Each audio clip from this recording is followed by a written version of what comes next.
A virtual namaskar to everyone in a virtual law school, hopefully with real listeners.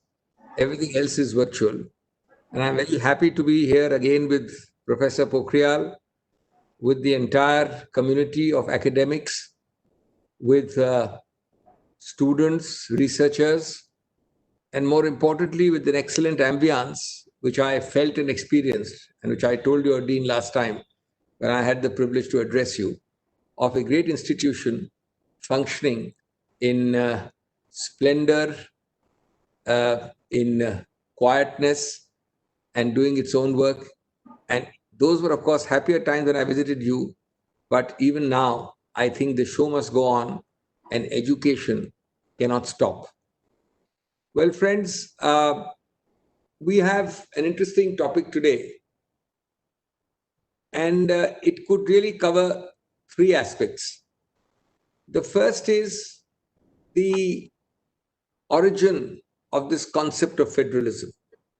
And the origin is not merely amidst our founding fathers in the Constituent Assembly, but in the thinking process of those who created this great country and even, I would say, did the remarkable feat of creating a constitution amidst troubled times.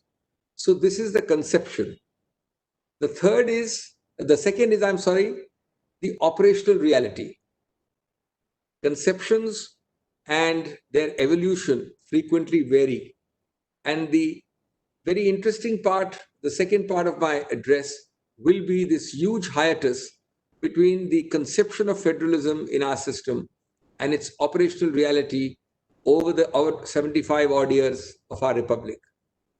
And the third is, just at the 74th, 75th year, some more particularized aspect of federalism in COVID times, which might be surprising, which might surprise you, but it has interesting legal facets because COVID has made us unlearn and also learn new things in everything, including law. Well, friends, the interesting part, the fascinating part about federalism when I thought about it, and this was some time ago when I delivered the first lecture on it, I was struck by the fact that the pillars of Indian constitution, and you know the pillars, you know secularism, you know maybe socialism, you know fraternity, so many words. And you know that the Indian polity stands on institutional pillars and non-institutional pillars. And we are the world's oldest, we are the world's largest, most vibrant democracy because those institutional and non-institutional pillars have stood us in good stead. Amidst the non-institutional pillars are, of course, secularism, socialism, fraternity, the concept of dignity of the individual, all the great words of the preamble of the Indian Constitution. Amongst the institutional pillars is Parliament, the Election Commission, the CAG. For that matter, institutions like the army, the nameless, faceless, anonymous institution, which protects us. Now, in all these institutional and non-institutional pillars of Indian democracy, it is fascinating to note that federalism is nowhere mentioned. I was struck by the fact that federalism doesn't find a mention in the preamble. I was struck by the fact that federalism does not find, and this is perhaps even not known to students who may have done a class on this subject, is not mentioned as a single word in the world's, one of the world's longest constitutions. As you know, the Indian constitution, I would not say is the longest. I mean, there must be a few tin pot dictatorships which will have longer constitutions, because the trick is that the longer the constitution, the greater the tin pot dictatorship. But India is a shining exception. But we have one of the longest constitutions in the world. And it is fascinating to note that the word federal or federalism doesn't find mention anywhere in the constitution. Now, a small little caveat here for those of you who are very clever and intelligent and are rushing to your small pocketbooks of constitution, you will find the word federal in many articles. and you will be mistaken, or you will triumphantly put up your hand and say, look, I proved you wrong. It is not so. There is the word. And you will find the word in 112 article, in 128, in 135, in 366, in 374, etc., etc. But that does not belie or refute what I am saying. Those are all references to the federal court. Each one of them. Federal court, as you know, was the immediate precursor to our Indian Supreme Court. And therefore, these articles are dealing with a number of judges in the Supreme Court will be as in the federal court. Terms and conditions in the Supreme Court will be as in the federal court, etc., etc. This federal or this federalism has nothing to do with the federalism we are talking about. Nothing whatsoever.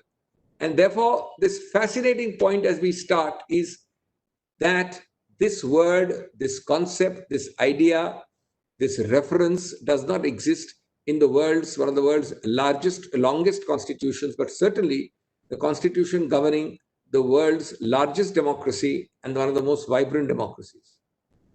And then the killer point, something not mentioned, something not adverted to, is part of the basic structure of the Indian Constitution. Federalism, as you know, from way back in Bombay, and Bombay was in the 90s, mid 90s and first part of the 90s. That's almost 25 years ago. In para 96, for those students who are interested, categorically holds federalism to be part of the Indian basic structure. After that, there are many judgments, Kuldeep Nayar's, etc., all of which hold it to be part of the Indian basic structure. And you know what a basic structure is. A basic structure is something, and we are the proud inventors. Our system, I always call the most remarkable avant-garde legal system. Apart from PIL, apart from so many things, we have invented basic structure, which means that a constitutional amendment can be unconstitutional. Fascinating concept which countries have now copied or adopted. But in effect, it means that something which is a basic structure shall be unamendable, shall be undetractable, shall be non-derogable, cannot be diluted. And Bombay onwards, federalism, something not in our preamble, not anywhere in the Constitution, is nevertheless a part of India's basic structure, which means it cannot be taken away from us even by a constitutional amendment. Well, having thus put the setting of federalism, let us also start with a more general question that when you look at federalism, you cannot look at it diversed from the context. It is not the text, but much more so the context of federalism, which is vital to appreciate before we jump into the heart of the topic. Federalism is one of the most important non-institutional pillars of Indian democracy because it is in the setting of the world's, of planet Earth's most diverse spot. There is no more diverse spot on planet Earth than India, is my view. It doesn't matter whether you call it salad bowl, whether you call it melting pot, but that India is the world's most diverse spot. The world's second most populous spot. The seventh largest in area. For years, the third largest the third strongest or largest in terms of purchasing power parity. The sixth largest by way of GDP. And what amazing, unbelievable diversity. 22 scheduled languages, 700 mother tongues, 2,000 dialects, 4 religions, birthplace is India. Other religions not born here, but we are the second or third largest populous country of those religions or religious adherents. Sounds, smells, rituals, dresses, tyohars, festivals, habits. This humongous diversity is vital for federalism. And that is why you might think I'm talking of the subject, but it is very important to put federalism in this setting. And in this setting, why is federalism relevant and why is the setting relevant?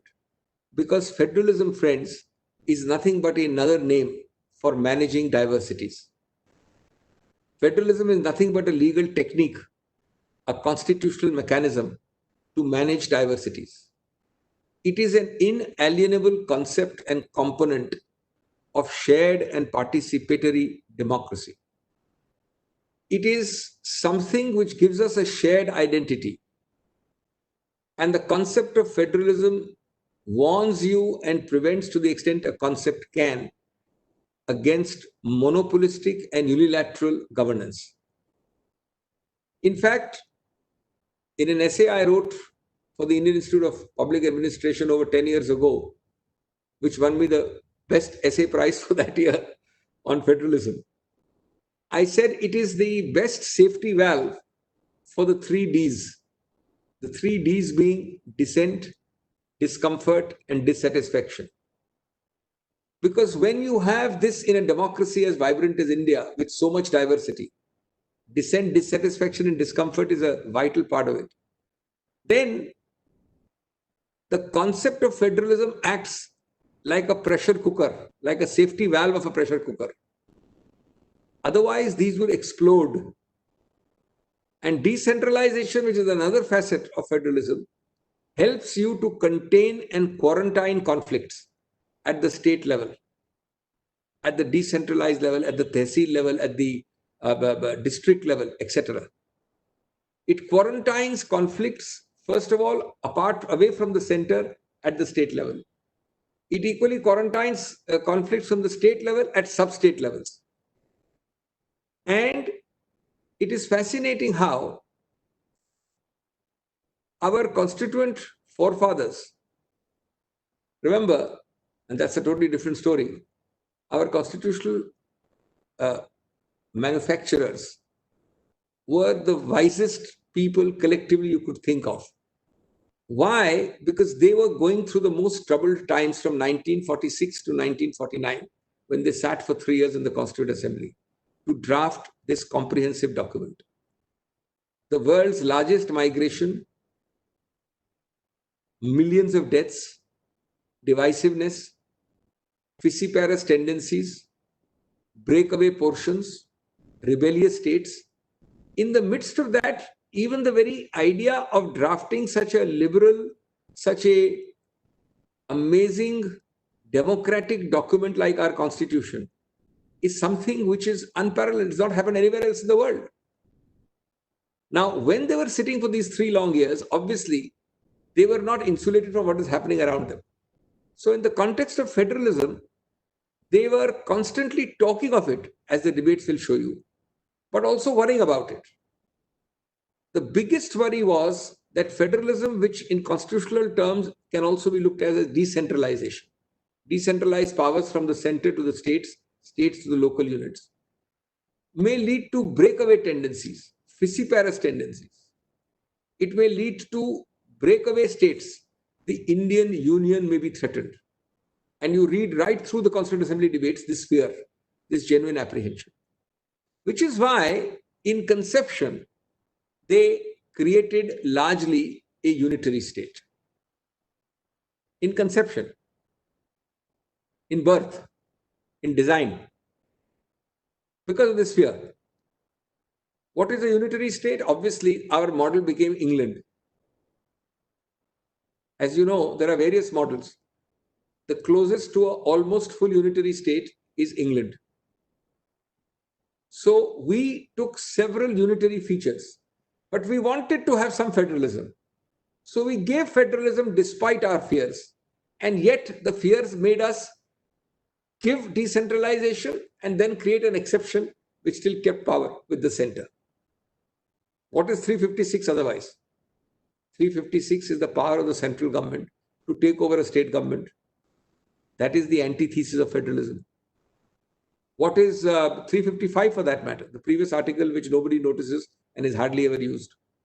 The power of the central government to send forces to maintain certain law and order situations in states. It is the antithesis of federalism. Why the maximum number of items are in list 1? List 1 is twice the size of list 2. Last article, if I remember, was 97.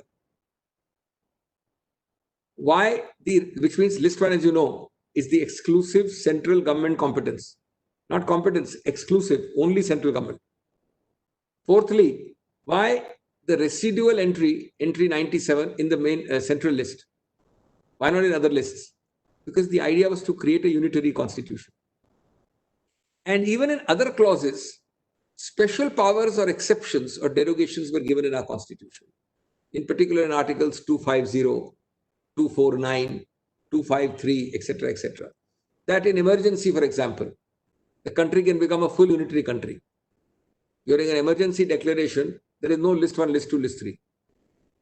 For special laws to implement international treaties, you don't need this division of lists.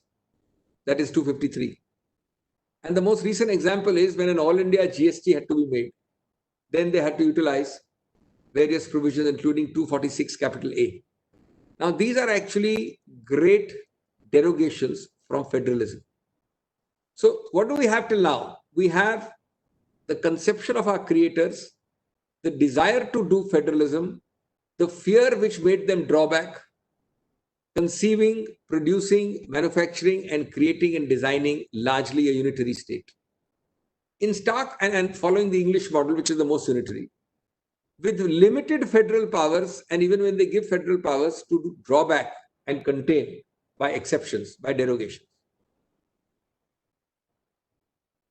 Which is why an Australian jurist called Kenneth Weir coined a very interesting phrase for India. He said quasi-federal.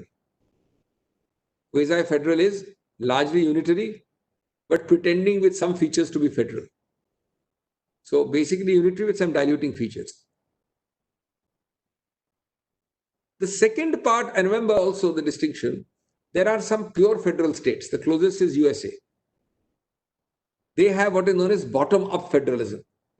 What is USA? USA, actually, many of the states you count as the 50 states on the American flag, those stars you have. Many of them were independent countries. Texas was a country. Louisiana was a French country. So many countries. Alaska belonged to Russia.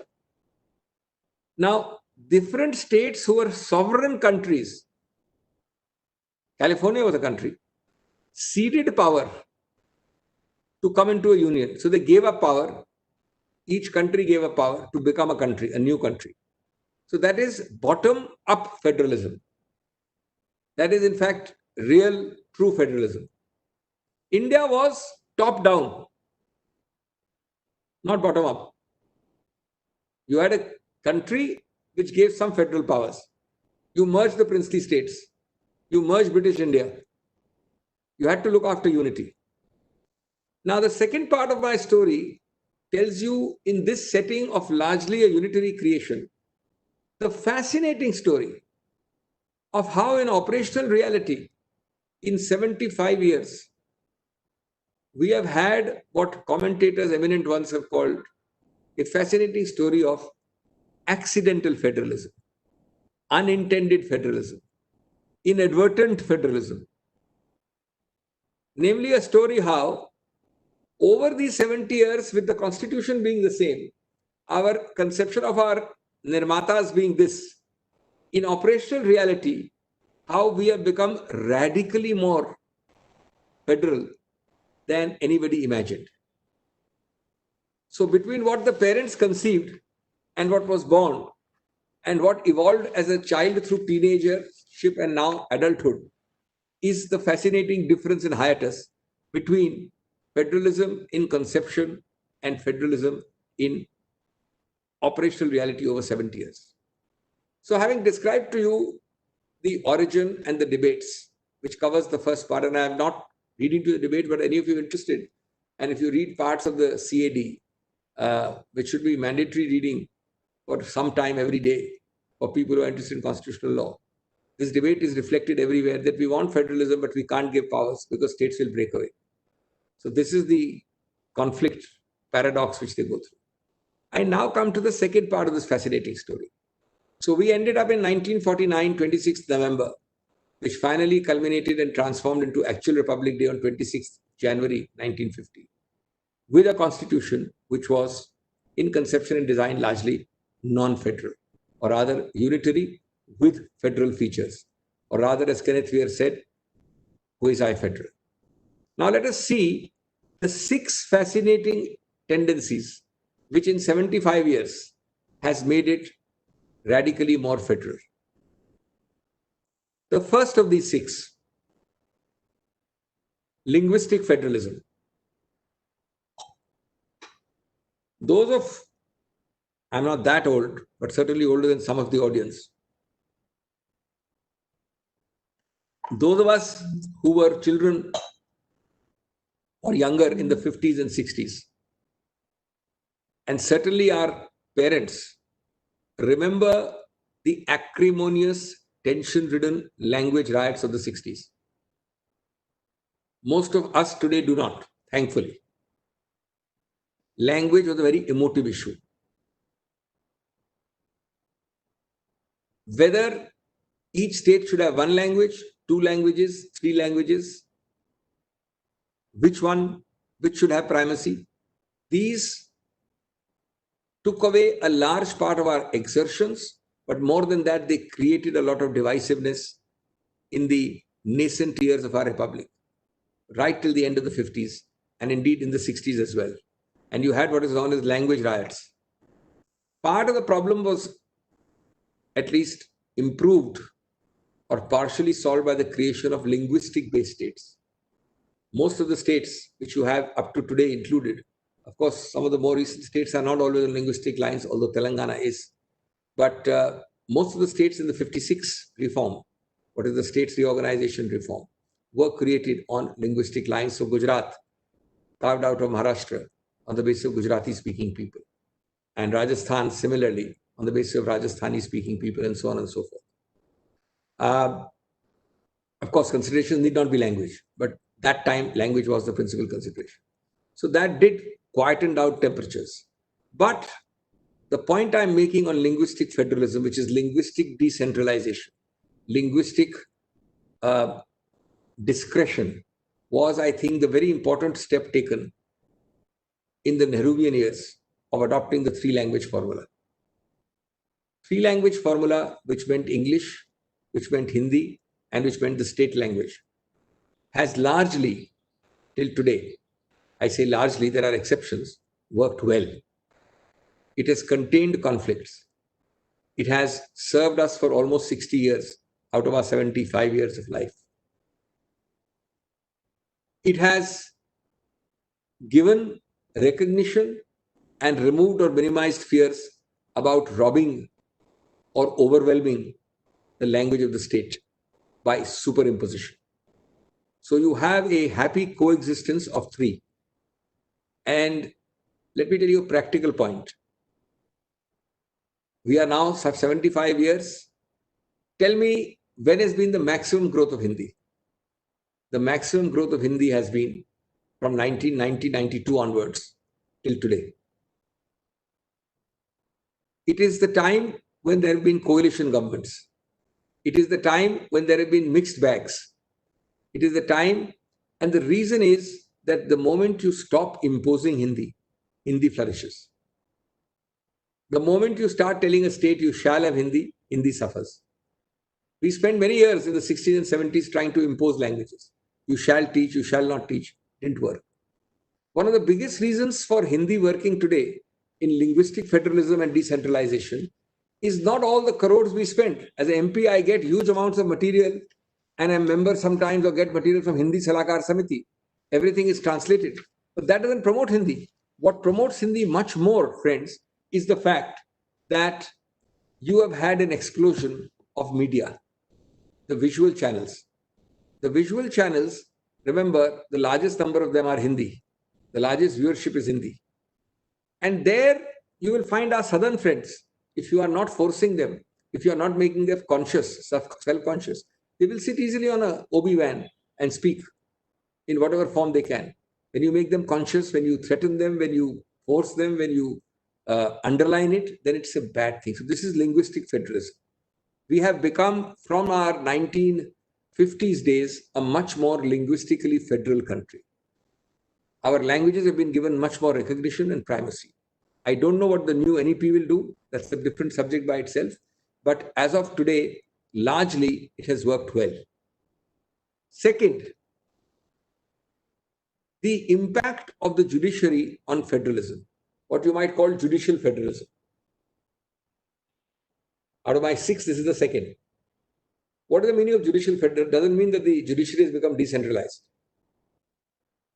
Judicial federalism, I mean this, that if you look carefully, see, I told you 356 is the antithesis of federalism.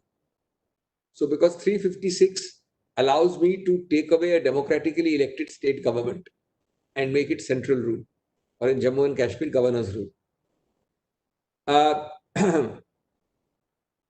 It is in that sense anti-federal. Now, 356 was used roughly 99 times till 2000. Till the year 2000, in 50 years of our republic, it was used more than 99 times or 99 times, 100 times. Since then, it has been used hardly in a major way. I mean, totally would be 15, 20 times, but in a major way, not even 10 times. Now, the reason is not good political sense. The reason is not political color of governments. Every government wants to use it or misuse it, as the case may be. The reason is that we have had a series of judgments which have disciplined the parameters of 356. So you have controlled a creature which sometimes became a wild beast, 356. You have controlled it by judicial diktat, by dexterous riding by the Supreme Court. It has become a tamed beast, and therefore it is used very sparingly. What is that story? That story is simple. And I am privileged in having been part of almost the entire line of judgments from 2000 till now. The judgments known as Jharkhand, Uttarakhand, Arunachal Pradesh, Karnataka twice, including the midnight hearing, Maharashtra twice. These are what judgments? I'm not going to be Goa. So many states. These are those 10, 12 cases, and started with Bihar in the Rameshwar case in 2004, 2005. These are those cases. Of course, the most important is Bommai, which came in 1993, 94. You have to understand as lawyers that earlier till 2000, including Bommai, a 356 would be imposed on a state. Suppose the chief minister of the state is Purvi Pokhriyal. Now she would be removed, central government would take over. She would start screaming, shouting, and file a petition. That petition will be decided after 4 years or 5 years, during which time Purvi Pokhriyal's government would have gone, a new government would be elected, the new government would also complete its term or fall down, and a third government would be running. So all the earlier judgments would give declaratory judgments which had no real impact. It did not pinch anybody's shoe. And Purvi Pokhriyal's only satisfaction was that she established the law, but got nothing on the ground. Now, what happened after Bommai was, and Bommai was also that, if you remember, Hegde was removed in Bangalore, and he filed his petition. By the time it was decided, 2 governments had come after Hegde, but it laid down the law. But the change in the cases which I have been privileged to be part of, Uttarakhand, Arunachal, Jharkhand, Bihar, recently Maharashtra, 3 times Karnataka, Goa. The changes are A, the courts realize that we have to act swiftly. 2, the courts realized that sermons or lectures or declaration of law, as in the Purvi example I gave after 4 years, 5 years, will not correct this malaise because I'm actually quashing it after 4 years. But the person has had advantage of his own wrong. So the second principle was don't allow people to take advantage of their own wrong. Third, that act in a manner that you have a fair decision very, very quickly, or in terms of floor test and change of government by floor tests, give the minimal time to prevent artificial majorities and minorities being created.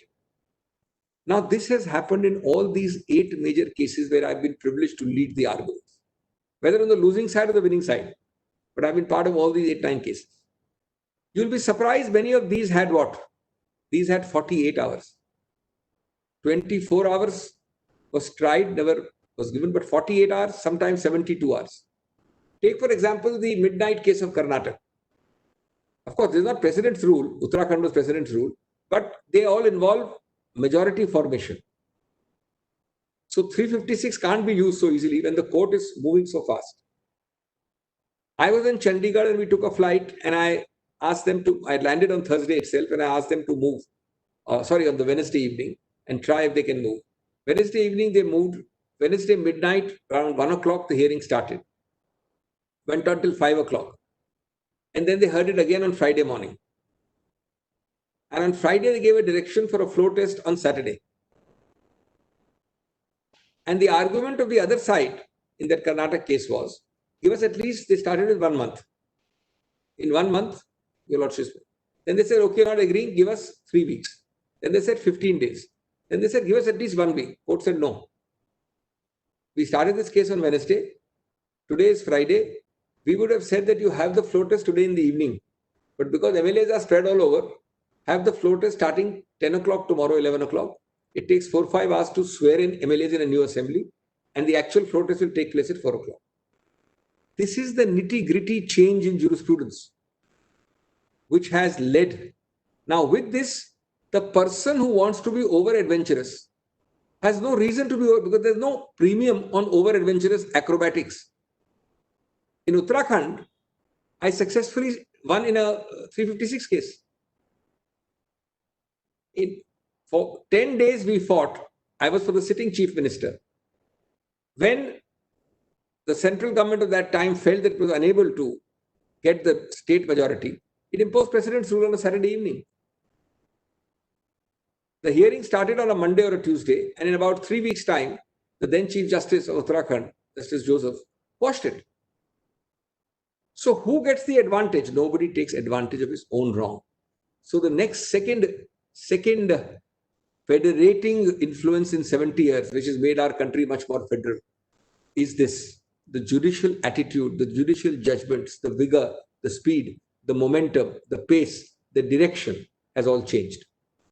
And therefore, obviously, the anti-federal elements have become weakened or diluted. You cannot impose 356 so easily. You cannot make artificial majorities so easily. Of course, there are exceptions. Courts are sometimes, slow and not been able to manage it. But yes, by and large, the attitude has changed.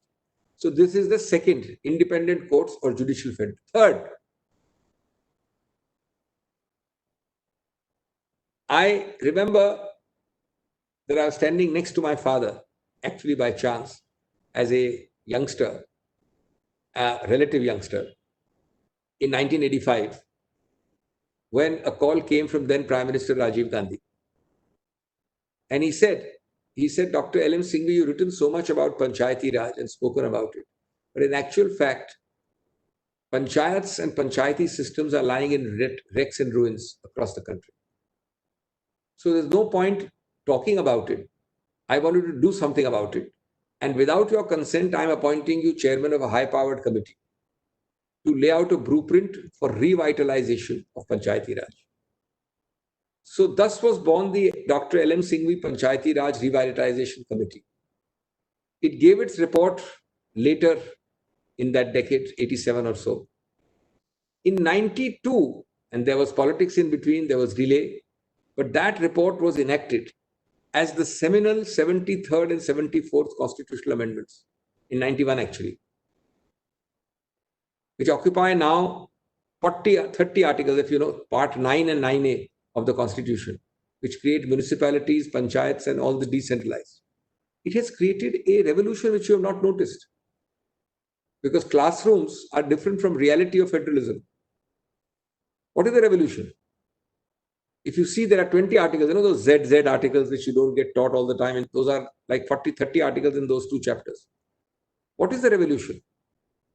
The revolution is there are a large number of subjects on which, forget this panchayat, even the state was not allowed to take decisions, which were decided for you by the central government, are now not decided even by the state. They are decided by the panchayat. As you know, there is a 3-tier. So a certain set of subjects is decided by the lowest tier. A second set of subjects at the district level is decided by that tier.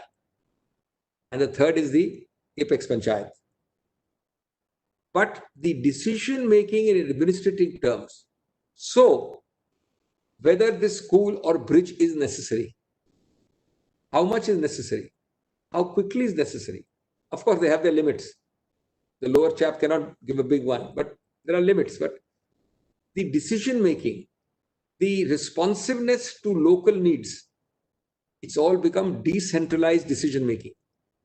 What is an alternative synonym for federalism? Decentralized decision making. Federalism is nothing but decentralized decision making. Decision making may be administrative, may be political. Panchayati Raj, through these constitutional amendment, has brought in, and just like you have the 7th schedule, people don't know this, which has 3 lists. For each state, you are supposed to have 2 lists. That within the state, these matters the state will decide, but these matters exclusively panchayats will decide. Of course, there is a weakness there, because just like the states are also hesitant to give too much subjects to decide to the panchayats. They like their powers. But the point here is that in theory, you created a structure. But theoretical structure is not enough. Story is that after you gave the enabling structure by this amendment of 1991, based on the L.M. Singhvi report, the so-called 73rd and 74th constitutional amendments, what happened on the ground was a further revolution. Roughly, you can count 25 years is all. As a member of parliament, and now I'm in my 3rd term, which means by the time I leave, I'll be 18 years in parliament. When I go earlier to my home state, Rajasthan, and now to West Bengal, across the table from me, if I go to a village to inaugurate a project, or if I go to inaugurate a school or a hospital or a medical facility, more often than not, sitting across the table will be a woman, because they have 50% reservation for women. 50% reservation. We can't do it in parliament, we can't do it elsewhere, but we've done it in panchayats. Where not 50, 33 is anyway there. Of course, by rotation, etc. Last count, we had about 2 crore elected members of panchayats. 2 crore, which is more than the population of most European countries. And 50% plus are women. They decide what, how much you will spend, what you will spend for, what you will promote, etc., etc. And this gives decentralization and federalism a huge kick, which it never had. And this has increased from 95 till today. These numbers were not there. 2 crore elected officials taking decisions locally. So both administrative and legal decentralization, which is federalism and by another name, happened. My 4th federating influence out of my 6 is economic liberalization. As you know, the watershed year is considered to be 1991. Some people may say partially 1985, but certainly 1991. What is the meaning of economic liberalization to federalism? Delicensing. Previously, all central government decisions, most were central government decisions. I always say that if you look today, a state chief minister is 4 times more powerful than a central cabinet minister, though both are equal in rank. So the rank of a chief minister of a state and a cabinet minister center is same, but the power wielded by a state chief minister 3 to 4 times more than the central minister. You ask your friends who are top industrialists, many of them can pass a lifetime without coming to Delhi for any permission anymore. Previously, you had to come every weekend to Delhi.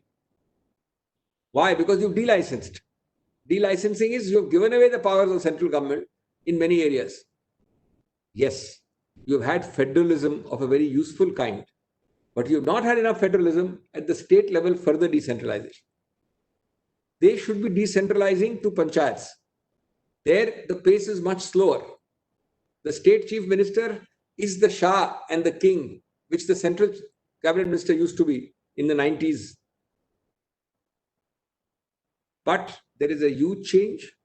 And for a lot of decisions, decentralization means, for example, if you go on a road show to raise monies for investment, a chief minister requires no permission. Chief minister of state X can straight away go to USA and raise monies. These are significant federating influences post 91. My fifth one is fiscal federalism. These are all interesting how the concept was this, but how the actual operation became so much more liberal in terms of pro-federating influences. Ultimately, as every housewife or every manager of money or banker knows, what matters is the cash in your hand. All the rest is sermon and lecture. Well, at the end of the day, in the 90s or earlier, what was the money the states were getting? Of all the revenues, they were getting less than 30% or 30%. Today, roughly from 30-31%, you are somewhere at 43 and close sometimes to 45% of all revenues. Namely, if the central government gets 100 rupees, 43 to 45 rupees is given back to the state, whether in the form of grants, cesses, reimbursements, refunds, etc., whatever name you call it. The totality is, now that is a big boost to decentralization and federalism. This is my fifth point, economic federalism, or rather, sorry, fiscal federalism. Fiscal federalism. Fiscal federalism has empowered the states like nothing more. Of course, the GST is an exception because currently the GST money is not going to the states. But when the GST has stabilized and full money flows start, I have no doubt that 45% itself will be exceeded. And therefore, this becomes a major point of strengthening the states' hands in terms of fiscal federalism. They are not dependent. They are not beggars, which they used to call themselves to the same extent earlier, and dependent on central government largesse, although the central government has many ways of not giving, delaying, or circumventing. But still, in theory and in actual practice also, the Finance Commission has ensured that roughly 43% is already going and it is close to 45%. The sixth, and by no means the least important, one of the most important of federalism, federation, decentralization, is the growth of regional parties and coalitions. This I can call political federalism. You can give these names depending on how you like. But, and remember, in our drawing rooms in Delhi and Mumbai and maybe in Ahmedabad, we don't like this cacophony of small regional parties. We consider them divisive. We consider them against the national interest. But you know that for many decades now, more regional parties rule India's map than either of the two major so-called national parties. You see the map at any time. There are temporary aberrations. The current ruling party claimed at one time it rules about 70%. See the map, neither that nor the erstwhile ruling party rules anything like that. On the contrary, the largest color of the map is non-national parties. Equally, coalition governance has become structurally enmeshed and embedded in India. Since which year? In particular, since 1991. Pre-91, of course, we had coalitions, but structurally embedded is only after 1991. What is the result of these two and why is it linked to federalism? Another name for federalism, just like another name for federalism is decentralization, giving up, spreading. Another name for it is regionalism. The expectations, the hopes, the fears, the anxieties of local people are better in many ways for local issues conveyed through regional vehicles, which are regional political parties. It is not to say that national parties don't have a role, they have a very important role. And the Indian voter is intelligent enough to make a difference in his mind between a national issue and a state issue or a local issue. He votes 3 different political colors in the municipal election, in the state election, and in the national election. Is that clever? And he changes the three colors next time if he likes. But the important point is that this gives federalism a much stronger vehicle post 91 and post 2000 than it did ever before when our constitution was framed. Today, the biggest defenders, the biggest screams and shouts when you assault federalism will come from a regional party. In anything, because that regional party has to run list 2 of our constitution. If they find an inroad, otherwise, the fact that the political color between the center and the region or the state matched, it meant that federalism was a casualty actually. So sometimes what we think to be irritating, not as good as we like in our ordered drawing rooms, is actually a promotion of federalism. So friends, this is the second part which I've done of comparison of the origin conception of federalism, and I gave you several articles to show how it was largely unitary, the constitution, versus the journey from 1950 to 2020 about our actually becoming inadvertent federalism, accidental federalism, unintended federalism. I now come to other particularized issues of federalism, which will be the third part, before I come to COVID, which is the end of the third part. One particularized aspect, and now I'm talking specifics, but important organs. And you will notice I'm trying to avoid politics altogether. It has nothing to do with politics. This is to do with institution building. This is to do with concepts. This is to do with constitutional structures. Parties and governments come and go, but constitutional structures, once they are subverted, take a long time to build. So the third aspect is a very important catalyst or concept within federalism, the name of the post of governor. Governor plays one of the most important roles in federalism because he is in a sense, the agent, protector, runner, organizer, manager of federalism. He is the continuity between the unitary and the federal. He is the connectivity. Unfortunately, and you know how that role is there. It is there in, for example, you pick up Article 356, the governor's role is there, primary role. You pick up the 10th schedule, the main role is of the speaker, but frequently it has to intermesh with the governor. You pick up government formation, vote of confidence, calling the house. You've seen recently what happened in Rajasthan. You've seen elsewhere. The governor plays or can play an important role. Now, my lament is that the governor, unfortunately, has failed. The institution has failed. I'm not talking of Governor A or Governor B. The institution has failed completely. And unless we say it bluntly, as Palkhiwala said, words must be an assault on the senses for reform to occur. Without words being an assault on senses, reform will not occur. Either you drastically amend and change the governor's position, or you abolish this post. Governors have become agents of the central government, be whatever the central government. Governors have become agents of assault on the constitution. Governors may have become agents to buy time, not to give time, to change governments, but certainly they have taken partisan stands, and this is across the board. I'm talking of politically neutral events. Examples may relate to a particular government, but ultimately it has happened time and again in our 75 years. Now it is interesting that the conception of a governor was ornamental. The ornament has become the boss. Because for misuse purposes, you need to start acting like a chief minister. And there are 2 or 3 very nice thoughts. And the word ornamental is not mine. It is Ambedkar's, Dr. Balasaheb Ambedkar, not Saheb.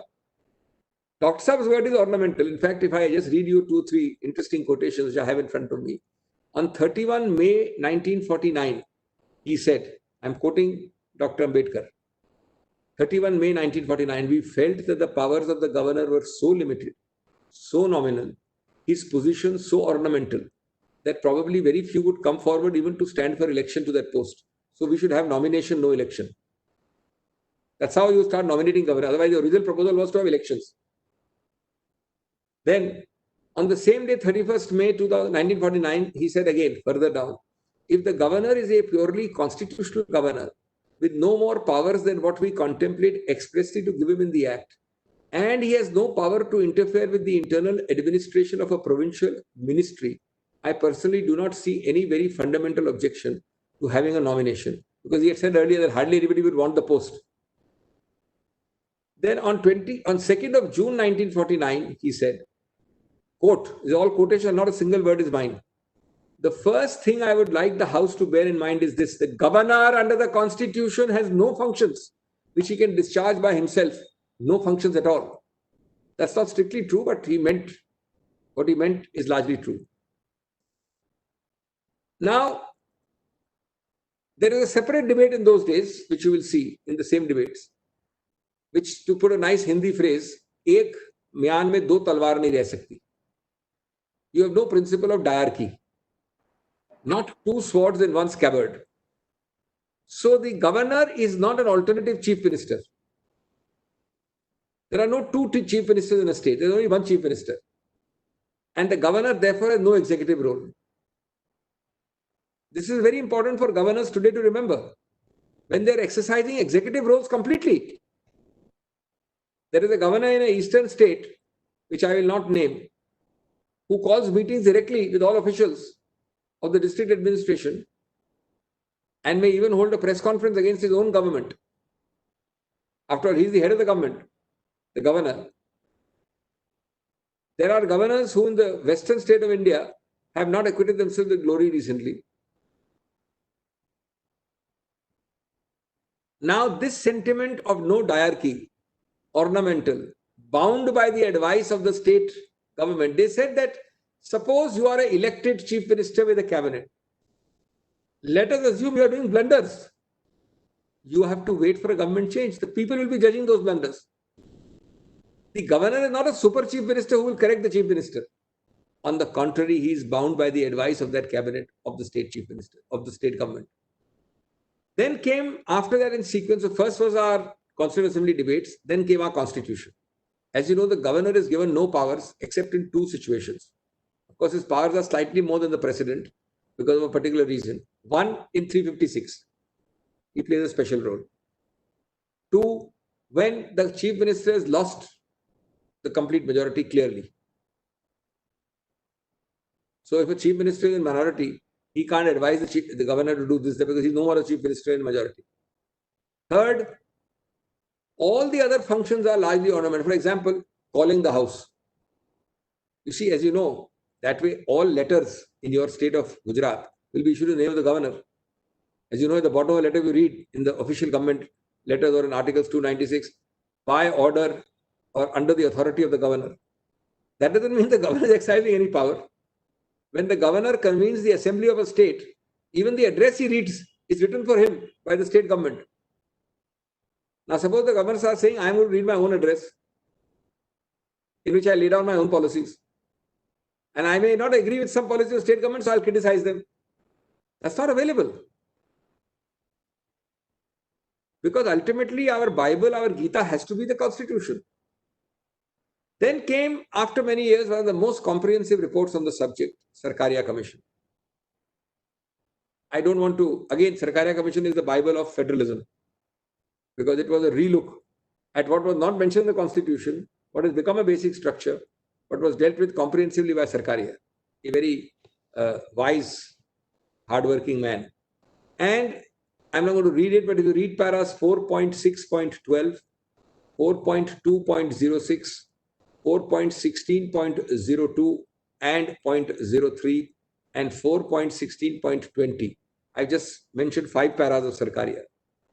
He goes into and says the same thing as Ambedkar said, that governors be warned our constitutional structure. This, remember, is when we had 20 years of our constitution functioning, because Sarkaria was in the 70s and 80s. He said governors should be warned, the chief minister is the boss, the government of the state is the boss, their advice is binding. Like it or not, governors don't play an executive role. Then there is, of course, the Punchi Commission, which you don't need to go into, but had the same sentiments repeated a third time. And apart from that, there are innumerable Supreme Court judgments. innumerable, not one.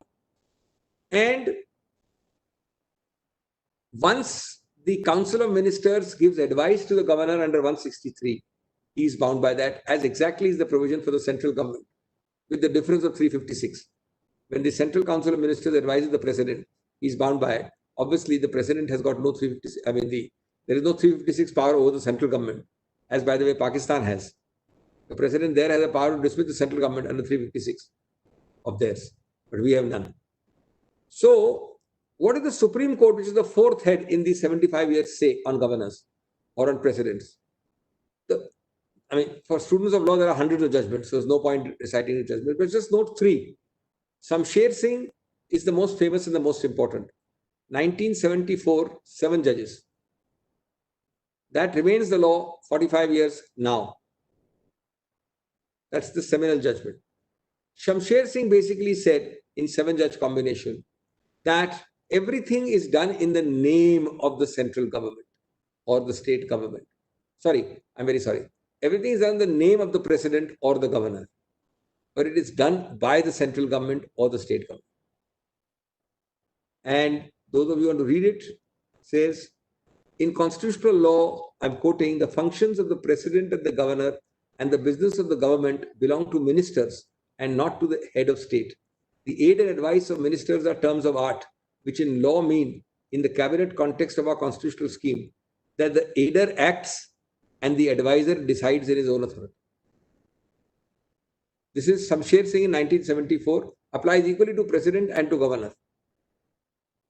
Then, of course, there is Hecht Pharmaceuticals in 1983. I'll not read it.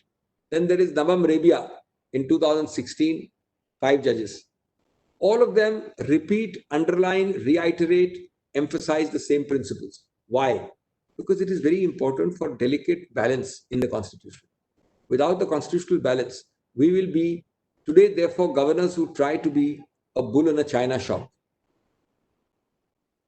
They have to be deprecated. Today, unfortunately, if you ignore such principles, the governor will become an agent of the political color of the center.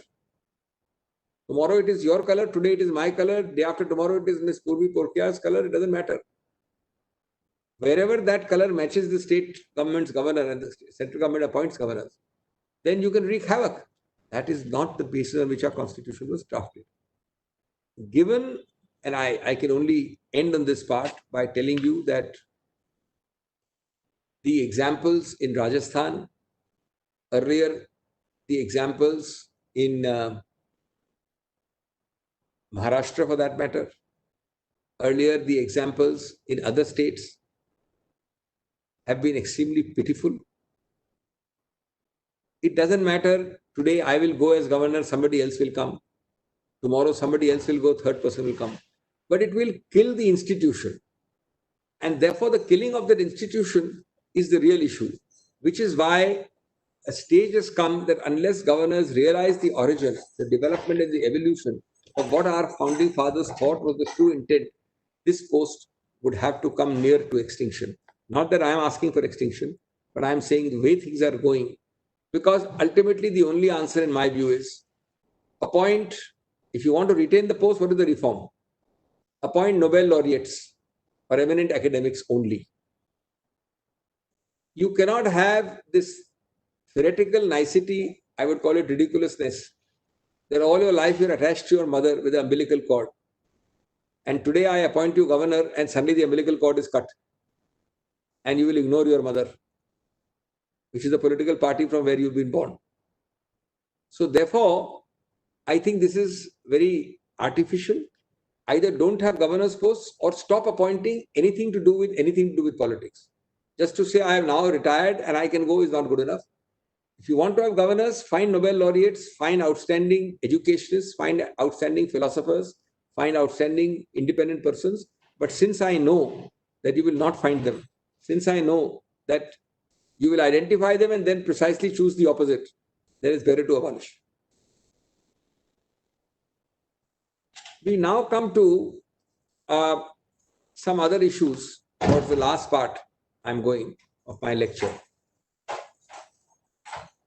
COVID-related issues. and why they come into federalism? Well, the simple answer is, as I said, COVID teaches us many things. The most important thing it teaches us is minimalism. I've been able to spend almost 6 months with about 1/10 of the items I used to use prior to those 6 months. Not even 1/20th, I would say. And you find there's a nice book called The Power of 30. The Power of 30, which says that you can and should and must force yourself to live with only 30 items. And 30 must include everything, including your underclothes.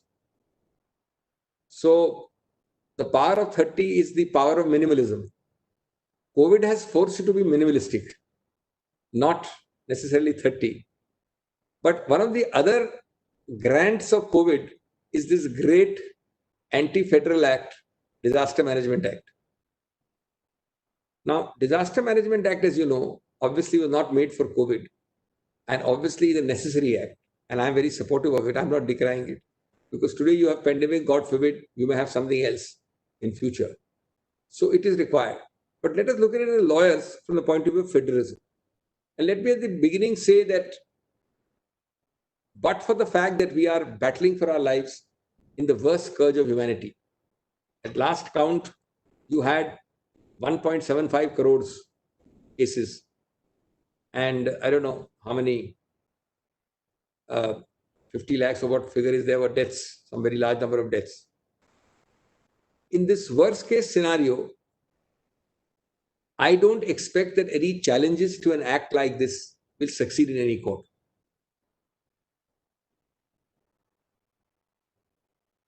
Because somebody has to challenge the act, say it is anti-federal, then a court has to issue notice, hear arguments, and then strike it down. Given the public interest nature of this act, the practical answer is that I don't think any judge or any court is easily going to strike it down. But it nevertheless remains an interesting issue of law. And all law develops by law being tested. It is tested in unusual situations, sometimes in the far future. But it lays down new law, and who knows what will happen in the future. Well, first of all, it is difficult to pinpoint where this Disaster Management Act is located. It is not very easy to pinpoint that. The entries I could make a list of are 4, if you want to note it down. List 3, entry 3, and entry 29. And list 2 is entry 6 and entry 15. Now, list 3, entry 3, I don't much agree with at all, but I'm just telling you. It is maintenance of supplies and services essential to the community. It is an ancillary thing, but it's not the main heart of the Disaster Management Act. List 2, entry 6 is public health and sanitation. It doesn't really, hospitals and dispensaries, doesn't really cover. And list 2, entry 15 is animal diseases. Unless you consider human beings to be mammals and therefore animals, it won't be covering. Well, it really leaves only entry 29, list 3, which is the closest. Remember, it's a list 3 item, which is why the central government enacted it, the Disaster Management Act. It reads prevention of extension from one state to another of infections or contagious diseases or pests affecting men, animals, and plants. So I think it is far-fetched to suggest that the competence, or what we call, lawyers call legislative competence to enact the state, does not lie with the central government. So that is the first part. It appears, and this is of course not an act limited to pandemics, right? It is to all forms of disasters, typhoons, floods, and a combination of these entries would cover it.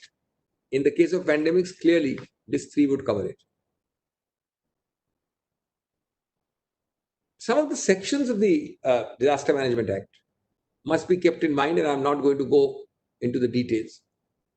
Section 10 is a catch-all section, and if you read under section 10(2), there's a long listing of what you can do. And people say that even the direction to continue to pay wages during COVID, as they say, came under section 10(2)(I). Now, you will not find a mention of wages anywhere. in the Disaster Management Act. But general power to regulate things during disasters. Apparently, the central government has issued notifications saying you shall not reduce, you shall pay. Now, I believe that you can challenge them. I believe at a future point of time, some court may even strike it down because there is no mention remotely about wages in the Disaster Management Act. And for maintaining pandemics, if they tell you how to dress, how not to dress, well, there is a problem. But I don't see this as in any manner relevant today because no court is going to interfere. The other sections to be noted are sections 35, 62, and 65, which are directly on federalism. Because 35 says the central government shall take all steps necessary or expedient for disaster management. All steps necessary or expedient for disaster management. And 35.2 has even wider. Then section 62 starts with a non-obstant clause. It says, notwithstanding anything contained in anything else, etc., etc. Now, this provision read with 65 is effectively, I'm paraphrasing it, if a central government authority, the Disaster Management Authority, gives a direction to any central agency, then to any state agency, then to any panchayat or sub-state agency, they are all bound to follow it. Can you normally, as a central government, suppose he is a central government, suppose you, the dean, is a state government, can a central government give a direction to the state government on everything? No, cannot. But this section says that forget state government, any direction by the disaster authority, which functions under the Home Ministry, to any organ in the country, which includes state governments, panchayats, departments, individual officers, leave aside the judiciary, every authority in the country is obliged to obey it, obliged to implement it, and failure to implement is punishable with very severe penalties, including imprisonment. Now, seen as a lawyer, this is clearly a violation of federalism. And it is not a violation of federalism to enact the act, because the act is required for disaster. But how to interpret the act, how to define boundaries of the act. And the best example is pandemic, because you cannot have a more extreme emergency than the pandemic. Well, time may have come to say that in the name of pandemic management, you cannot tell me what to dress, what to eat, how to sneeze, how to go to the bathroom, what not to do. There is a limit, and those boundaries only courts will draw. And the courts drawing these boundaries will have to be done in peaceful times, also for a more objective analysis. But I've given you an idea that read literally, in the ancillary sense, everything we do is related to the pandemic. So you can give directions for everything. Just yesterday, we have finished arguing that the reverse case, that on pandemic, so many restrictions were given, then why should the UGC direction to have exams be upheld for universities? Because the UGC Act is an older act. It is not a special act. The Disaster Management Act is a more newer, recent act. It is a special act. So these are the kind of questions. Well, friends, as I start winding down and winding up, we must realize that the biggest threat to federalism ultimately lies in how you operate it, how you are aware of it, how you restrain yourself. Today, there will always be at least one state with the political color of that state is the same as the political color of the central government. Take two opposite examples. If you defy federalism and state X, which has exclusive law and order competence, as you know, states have exclusive competence on law and order, no central government power. If state X with exclusive competence starts investigating what it considers to be a crime, now it doesn't matter whether central government or state Y likes it or not. It doesn't matter whether it suits them or not. The power is in the state X, and if he's not doing it properly, then you can go to a magistrate, then you can go to the High Court, then you can go to the Supreme Court, or you can ask in law properly how to transfer that case to other agencies. But you cannot say that state X case being interrogated for crime can be taken by state Z. So look at federalism from this point of view, that state Z, simply by filing an FIR, appropriates the case. And then in the same breath, transfers it to any agency like CBI or BSF or whatever. Of course, what you don't own, you can't transfer. What you don't have jurisdiction on, you can't transfer. But these are important, and the reverse may happen. Suppose a state which is irresponsible, doesn't like the Prime Minister, and on a central issue, a central policy decision, let us say fixing a price of oil, the central officers take a decision. The oil is a central government subject. And a state files an FIR naming those central government officials and also the Prime Minister. And they send a police force from that state to interrogate the Prime Minister. Now, everything cannot be written in the Constitution. The Constitution framers assumed that people who operate the Constitution will not be told how to get up, how to sit down, how to wear a coat, how to take off a shirt. They relied on the spirit, the thinking, the far-sightedness, the perspicacity, the maturity. They relied on the fact that you would operate the spirit of this concept without doing violence to the letter of it. Not that you'll be technical, manipulative. A strong exception to all these negativities which I've been speaking about for the last while, just so that I end on a slightly positive note, is the GST, by the way. Both competitive federalism can be a scourge, cooperative federalism can be a great benefit. GST would not be possible without federalism, because GST is a single rate concept which applies to all states. Now, your state in the northeast, my state in the south, his state in the east, in the west will not agree. So this GST council idea, all of which was, by the way, in the previous government's model, which was fortunately adopted and implemented and will now stabilize. All of this is possible only by having all the states represented on a GST council. And decision making on that council is by 1/3 weight of the vote in central government and 2/3 weight of the vote in state governments collectively. This is true federalism, constructive federalism, positive federalism, cooperative federalism. An example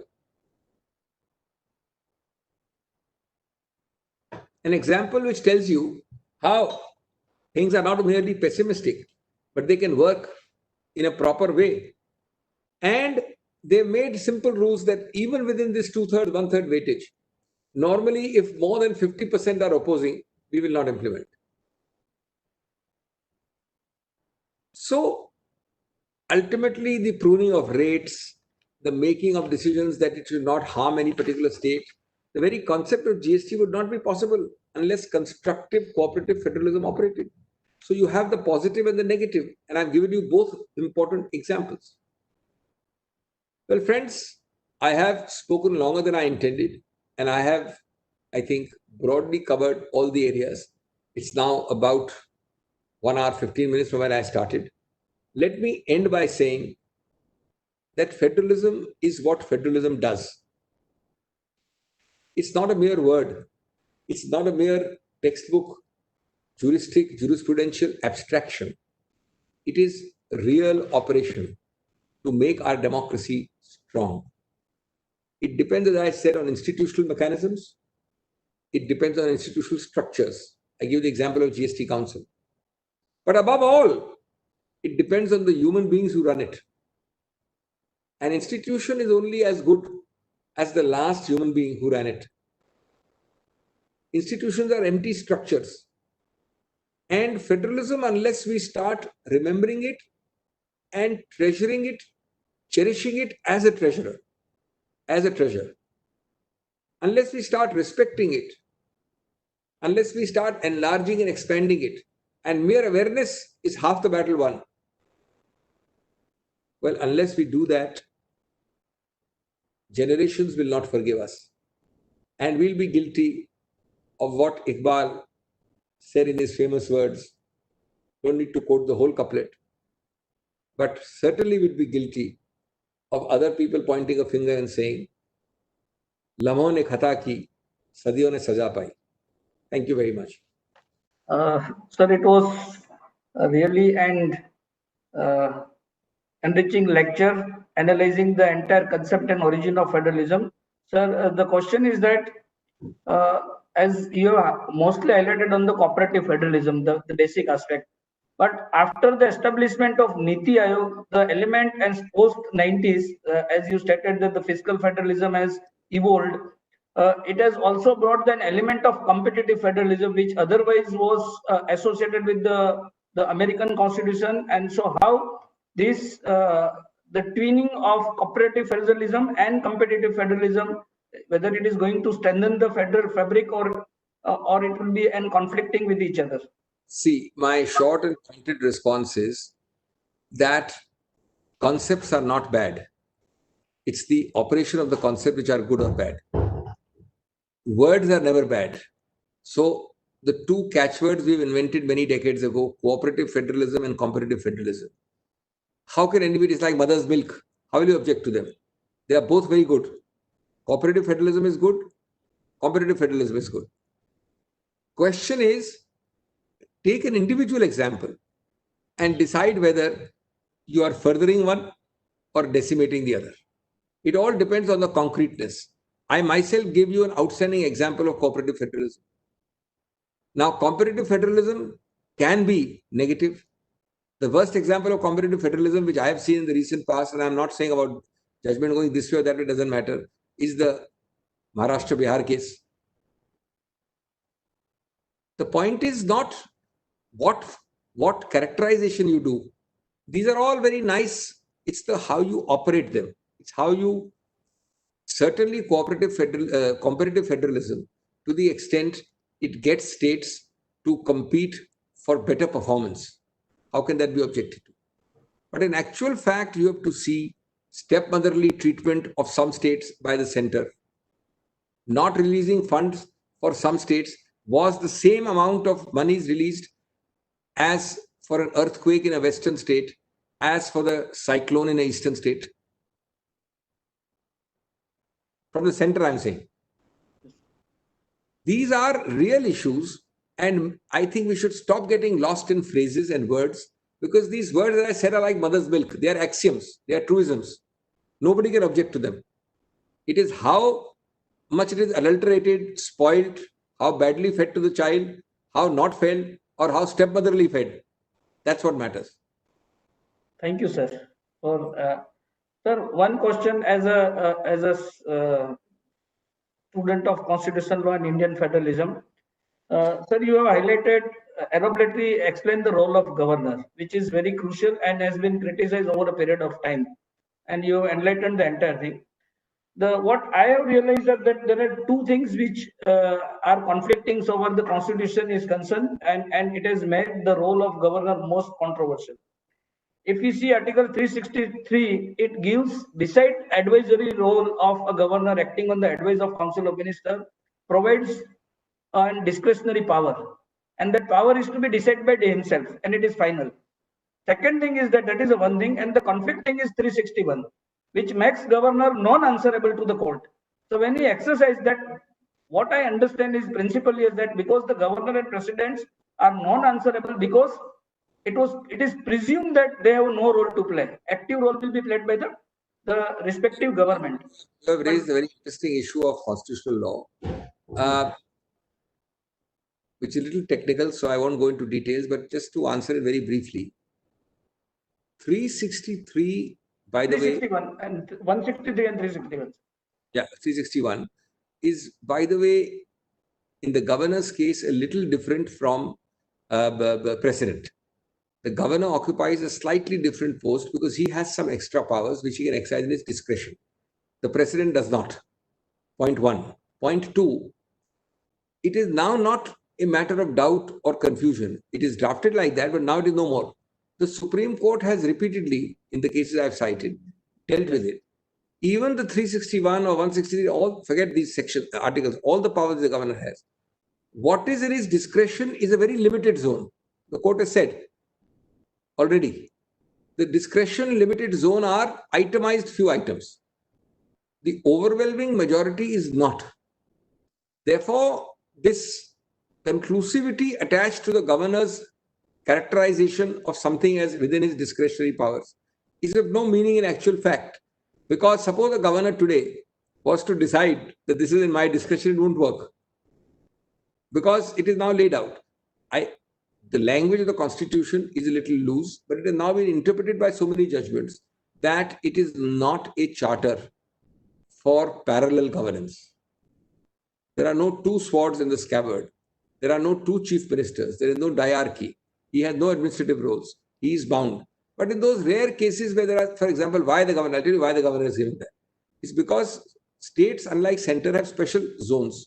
For example, 6th schedule, 5th schedule, tribal zone, this zone. There, sometimes for some cases, the governor plays a special role. That's why.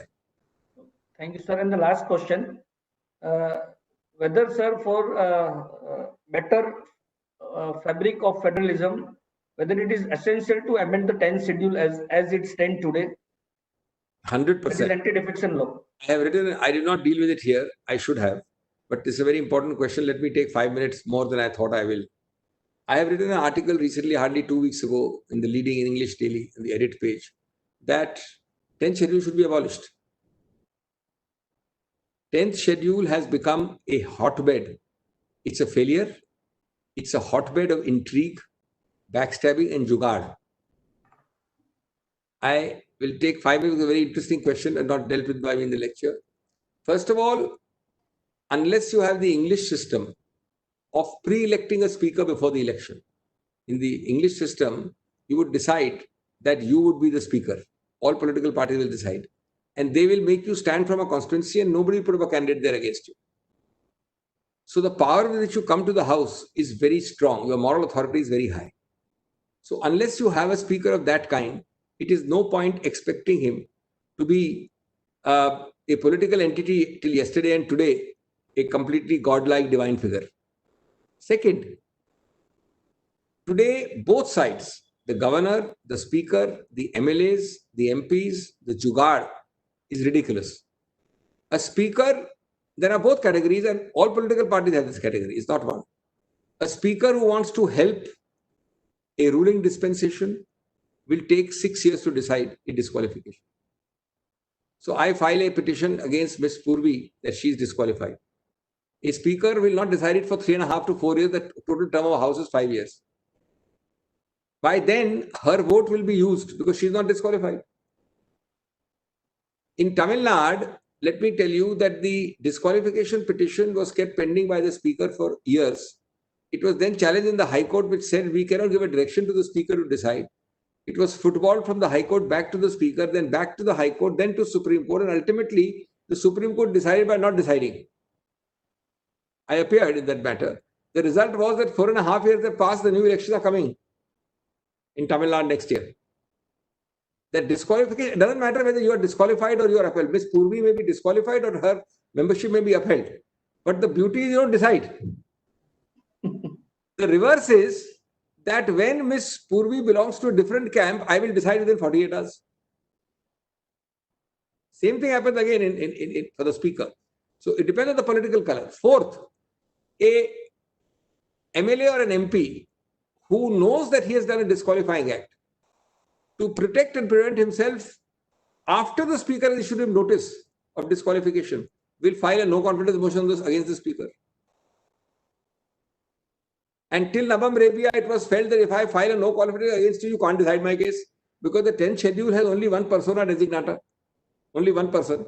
No, he can't delegate his power, he can't transfer his power. I, as a speaker, cannot say that, madam, you decide.